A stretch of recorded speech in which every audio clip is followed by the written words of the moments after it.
E aí, com o Bolsonaro, olha aí, ó.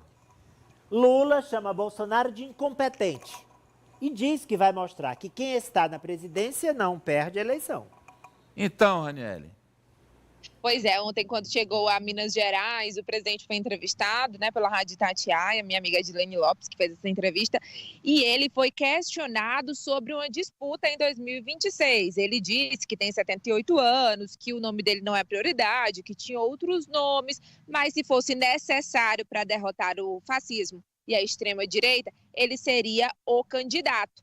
E, claro, sem citar o nome Bolsonaro, disse que o ex-presidente da República é incompetente, porque perdeu uma eleição estando no cargo. Vamos ver o trecho. Olha, se eu derrotei ele quando eu era oposição em situação, imagina agora que eu sou situação de oposição. Eu vou mostrar para ele que quem está na presidência só perde uma eleição se for incompetente.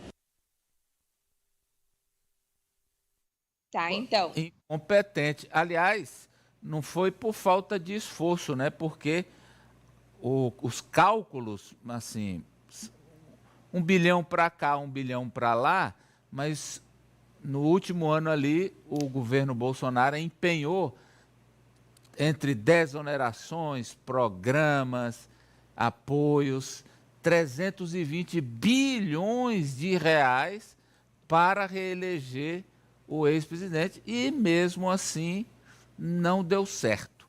Mas já eu quero os comentários de vocês. Lula também falou sobre anistia aos golpistas do 8 de janeiro, Raniele. Exatamente. Também nessa entrevista ele disse, Amadeu, que é a favor de anistia, que passou a vida toda defendendo a anistia. Mas nesse caso, tinha que primeiro identificar os golpistas, né? Ele disse que está faltando gente que é O trecho que o presidente fala disso? Arquitetaram. E, inclusive, Amadeu, a parte que ele fala aí da anistia é porque ele fala que é importante que eles passem um tempo na cadeia para aprender a lição. Vamos ver. Briguei muito para ter anistia no Brasil, mas nesse caso ainda a gente nem puniu todo mundo, a gente nem descobriu todo mundo, nós estamos procurando gente ainda, financiador, nós temos mais de 165 pessoas na Argentina, dos quais acho que 30 ou 39 estão condenados, então nós estamos discutindo para essas pessoas voltarem para o Brasil, para a gente dar a eles a lição que eles merecem. Quem sabe o tempinho que eles ficarem presos, eles aprendem que a democracia é bom. É bom para eles, é bom para nós, é bom para o país. Lições de democracia e civismo. Um tempinho na cadeia poderia render aos golpistas, segundo o presidente Lula. Fique à vontade, professor Vila. O senhor quer falar da incompetência ou da anistia? As duas, incompetente sim, e criminoso, né? Porque milhares de brasileiros morreram na pandemia e poderiam hoje estar aqui, né? Estarem aqui com as suas famílias, trabalhando, né? Vivendo o Brasil, realizando seus sonhos. Foram mais de 700 mil mortos e os especialistas apresentam que cerca de metade desses mortos, as mortes poderiam ter sido evitadas, né? Então, é criminoso, sim. Nunca houve um criminoso dessa magnitude na presidência da República do Brasil. Então, isso tem de ser agregado a incompetente. É incompetente, é preguiçoso, é mandrião, e por aí vai, né?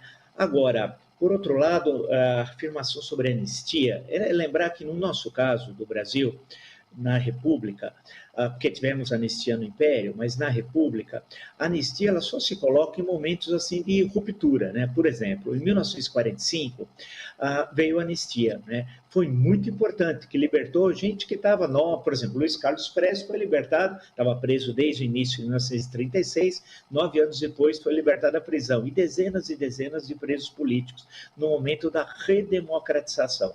Saltando para agosto de 1979, veio a anistia anistia no início do governo Figueiredo, num momento importante da história do Brasil, que era da abertura democrática e do retorno de milhares de banidos, caçados, exilados, que voltaram ao Brasil. Banidos são pessoas que perderam a nacionalidade brasileira, porque a ditadura impedia que eles pudessem usar o passaporte brasileiro. São pessoas que não tinham pátria. Olha que situação, mais de 100 brasileiros.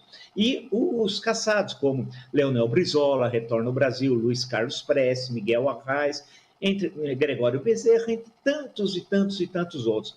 Então, portanto, foi um momento onde você tem momentos de ruptura, não é o caso agora, né? Nós vemos uma outra situação, inclusive nos dois casos anteriores, foram pessoas que lutaram contra ditaduras. Agora, não só não temos uma ruptura, como são pessoas que lutaram a favor da ditadura. É justamente o inverso.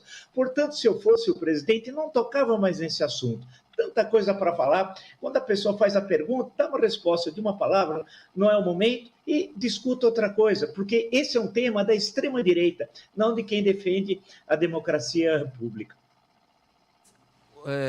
Já que avançamos para a anistia, eu vou puxar a sua manchete, Guga, porque justamente, além do presidente Lula, quem se manifestou sobre eventuais projetos de anistia que estão sendo gestados lá no Congresso foi o ministro do Supremo, Alexandre de Moraes, em Portugal, Guga. Pois é, Alexandre de Moraes